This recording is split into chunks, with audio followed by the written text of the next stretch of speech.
بسم الله الرحمن الرحيم. الحمد لله والصلاة والسلام على رسول الله وعلى آله وصحبه ومن والاه.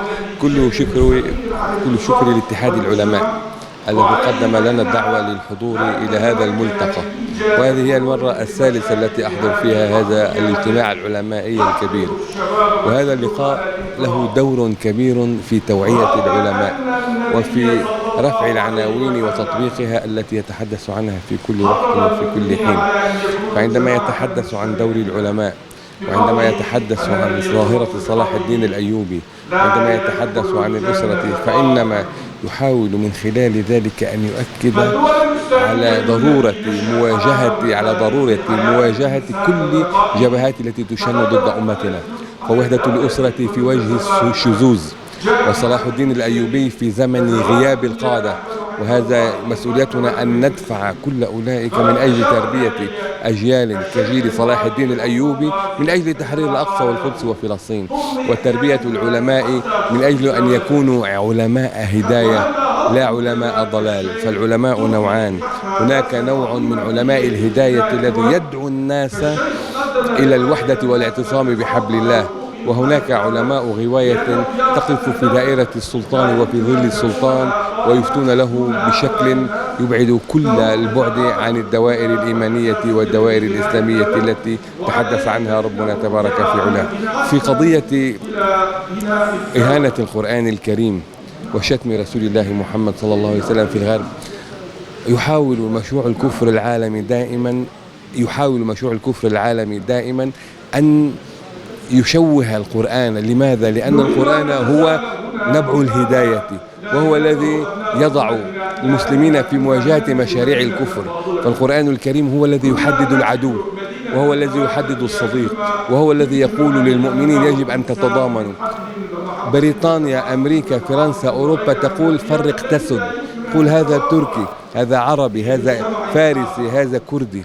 الإسلام يقول إنما المؤمنون إخوة، القرآن يقول إنما المؤمنون إخوة. لذلك يجب إهانة القرآن الكريم، ولكن رغم كل ذلك فسيؤدي إلى ردة فعل قوية بمحبة القرآن وبالاطلاع على القرآن إن شاء الله. بالنسبة لموضوع الأقصى والقدس وفلسطين، مسؤوليتنا جميعا كعلماء أن نكون إما مثل حضرة عمر أمير المؤمنين فاتحين للقدس، أو مثل حضرة السلطان صلاح الدين الأيوبي فاتحين للقدس، أو مثل السلطان عبد الحميد الذي حافظ على القدس. فلا يجوز بحال من الأحوال أن نكون غير ذلك، إما أن نكون فاتحين، وإما أن نكون محررين، وإما أن نكون محافظين على القدس. مسؤولية المسلمين في تركيا، الأكراد والعرب والكرد وكل المسلمين، مسؤوليتهم تحرير مسرى رسول الله محمد صلى الله عليه وسلم، لأن هذا المسرى هو ليس مسرى نبي الفلسطينيين، وإنما نبي رحمة الله للعالمين محمد صلى الله عليه وسلم.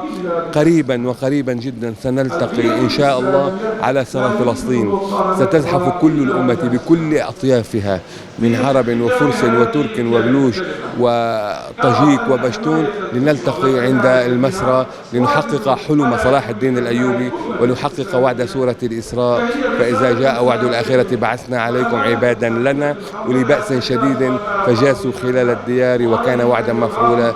اللهم اجعلنا من جند القدس واجعلنا من جند الأقصى، إما أن نستشهد عند بواباتها، وإما نرفع راية الانتصار، راية لا إله إلا الله محمد رسول الله. بسم الله والحمد لله والصلاة والسلام على رسول الله صلى الله عليه وسلم.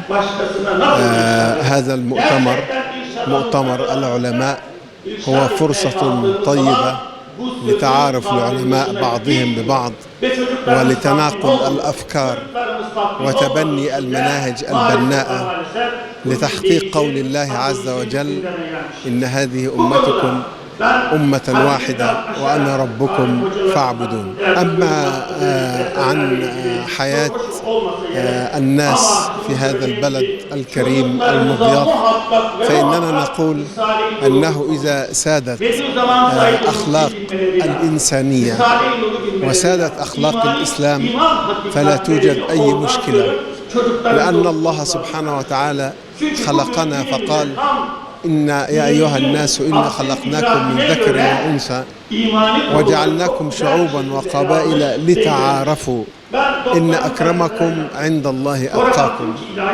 فالله عز وجل خلق الناس ليتعارفوا، وخلق الناس ليتعاونوا، وخلق الناس ليتكاملوا، وجعل الأفضلية بين الناس بعضهم البعض بالتقوى وبمقدار ما يقدمون لخير الإنسانية والعالم.